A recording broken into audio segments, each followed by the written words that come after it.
Here is a question that biology has been struggling to answer for over a century. Why does sex exist?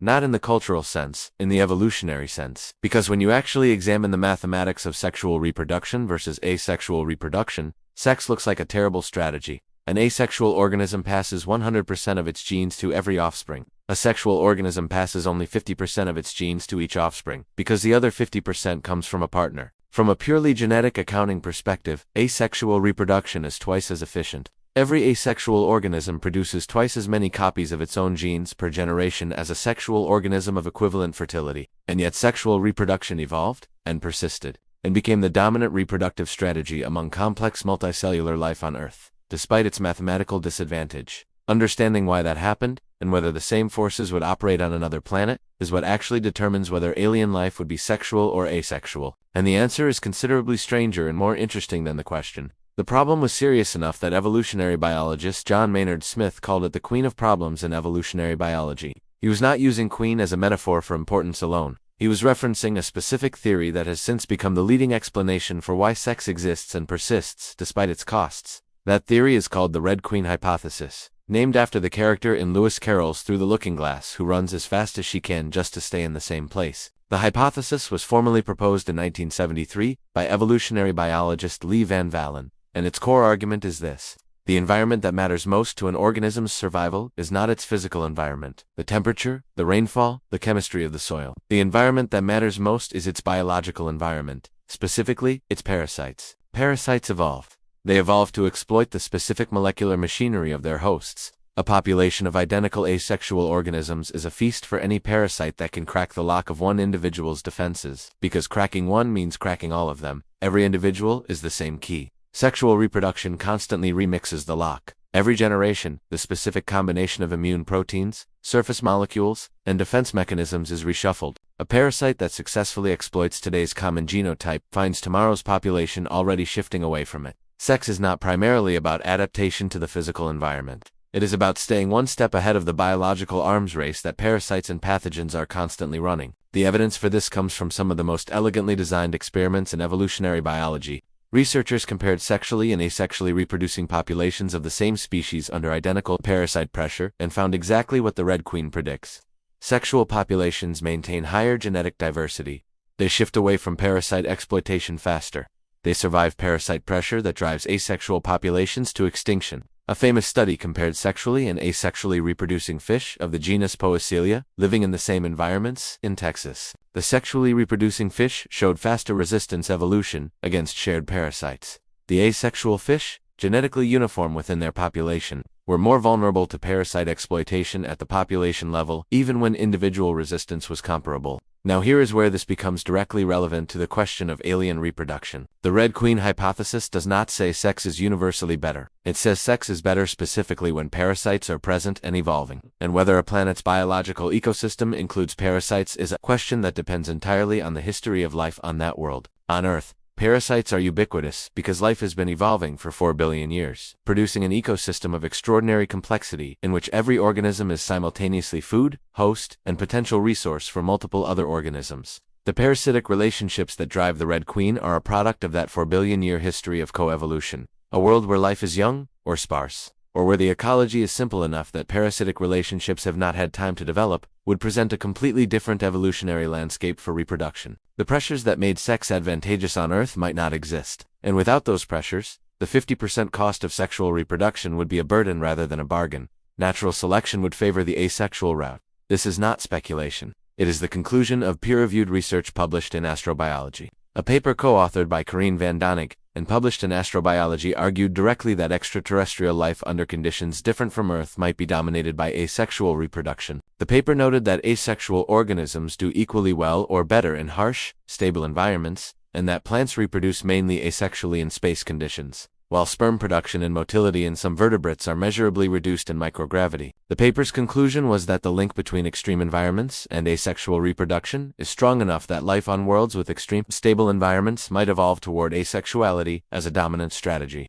with sexual reproduction reserved for organisms that face the specific biotic pressures that make genetic mixing advantageous. But Earth already tells us something even more specific about asexual reproduction and its limits. Among complex multicellular animals, true long-term asexuality is extraordinarily rare. Almost all asexual lineages in the animal kingdom are evolutionarily short-lived. They arise from sexual ancestors, flourish briefly in favorable conditions, and then go extinct when conditions change faster than their genetically uniform populations can adapt. There are precisely two animal groups that appear to be genuinely ancient asexuals, meaning they have persisted without sexual reproduction for millions of years rather than thousands. One is the bdelloid rotifer, a microscopic aquatic animal that has not reproduced sexually for at least 40 million years and possibly much longer. The other is the darwinulid ostracod, a small crustacean with a similarly ancient asexual lineage. Both are aquatic, both are microscopic, both live in environments with relatively low parasite diversity. Their existence proves that long-term asexuality is not evolutionarily impossible for complex animals. It is just extremely rare under the specific conditions of Earth's highly parasitized biosphere. The bdelloid rotifer is worth understanding in more detail because it represents the clearest existing model for what an asexual complex organism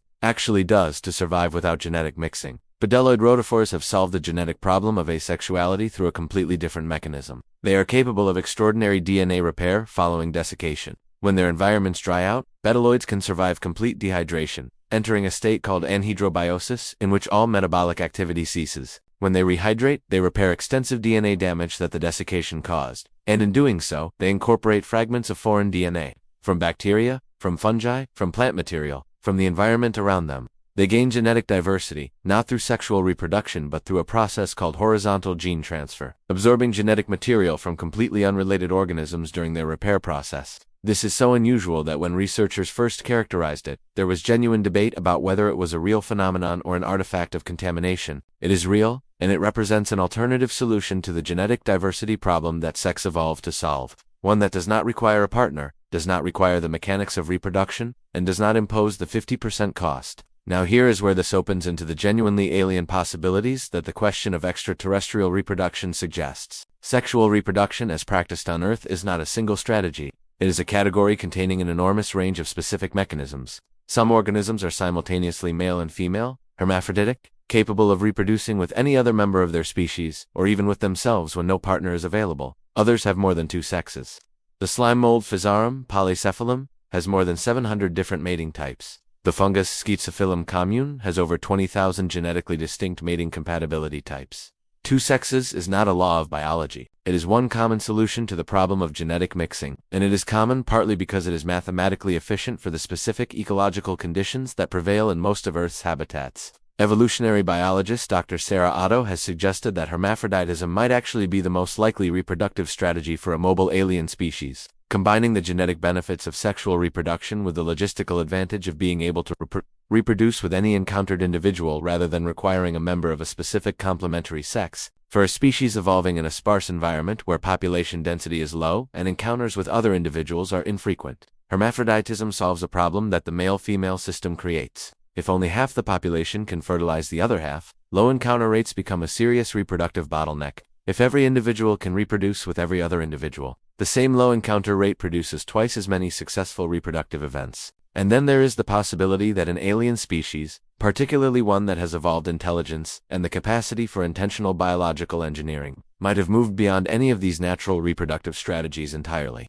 An intelligence that understands its own molecular biology and has developed the technology to manipulate. It might decouple reproduction from genetics entirely, creating offspring through deliberate design rather than through any mixing or copying of existing genomes. Or it might have abandoned individual reproduction altogether in favor of a collective reproductive model, where a community of individuals contributes genetic material to a centralized process that produces new individuals optimized for current conditions. Or it might, over enough time with sufficient technology, have become effectively immortal and rendered reproduction unnecessary for the survival of the species. The real answer to whether alien life would be asexual is not yes or no. It is that it depends entirely on the specific evolutionary history of that world's biology. On a young, sparsely inhabited world with low parasite diversity and stable physical conditions, asexual reproduction would be strongly favored, and the bdelloid rotifer strategy of DNA repair and horizontal gene transfer might be far more common than the male-female reproductive strategy that complex animals on Earth adopted.